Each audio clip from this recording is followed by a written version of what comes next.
Pinball Randy here. It's been a while, but we're coming back at you with a classic Bally Star Trek. Now, this is your typical Bally with all of your typical Bally issues, so I brought a whole slew of parts to get it straightened out just in case I need them. What we do know is we're going to be putting in a new MPU due to alkaline damage. I'm going to be repinning some connectors, giving it a good shop job, rebuild the flippers, and replace all the rubber with Titan rubber. Beyond that, it's kind of a wait and see. But as you can see, this table is actually in really good shape. A lot of times on these Star Treks, we'll see them really blown out right here and right here where the slingshots have shot the ball. And this area is usually completely naked. It's only got a little bit of wear there. So this will clean up really nice. Now, I'm not going to be able to get all the ball swirls out of it because these old Ballys, they really like to soak into the color. So you wind up taking a lot of color off. However, this thing is in really nice shape. So we're going to get this playing really nice for this family, and they're going to get to enjoy it for several years to come. So stay tuned, and we'll talk to you soon. And we're back with the Bally Star Trek. I believe this is a 1979 table. And when I talk about alkaline damage, I just wanted to show you some of what I'm talking about. You can see this has been repaired in the past, but they didn't clean up the alkaline that was the causing issue, and they didn't take the battery off. So all they did was increase its spread. But all that green fuzziness, that is alkaline eating the copper plate on your boards.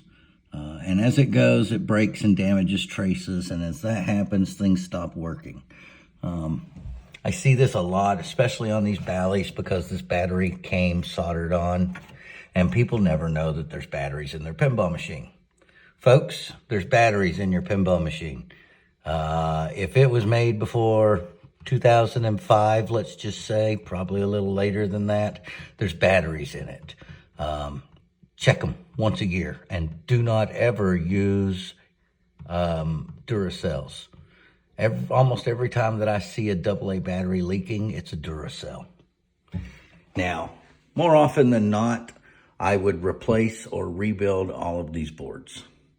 But we're on a budget, and it doesn't include doing work that we don't have to do right now. So this is not going to get replaced today. It's working. Do I like that? No. Typically, I want to replace everything so that it stays working. But I understand sometimes you got to work with what you got. However, we are going to replace that, and we're probably going to rebuild that. And we're going to repin some connectors. So stay tuned. And we've done the initial diagnosis. I've got a new MPU in it. It's booting and it's working. And I've found that obviously I need to rebuild the flippers. This is way out of whack, but that's just adjustment. However, it's weak and gummy. Got some lights out, nothing too major. We've got 1, 2, 3 switches that don't work. This one over here needs a little bit of adjustment. So does this switch, just a little bit.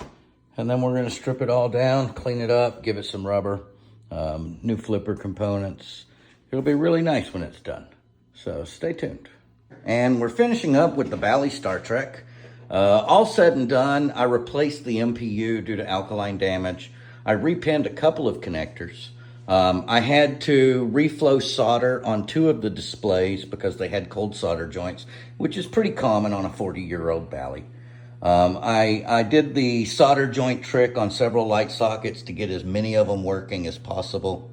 I've gone with the Titan blue and black kit that I have in the ring kit database, and I went with red flipper bands on this one. All the flipper components have been replaced. Everything has been adjusted. I found 4 switches that weren't working, fixed those as well. I think this table's going to bring them years of enjoyment. And if for some reason it should break, he's 10 minutes from my shop, so he's extremely lucky there. So y'all have a great day, and thanks for watching.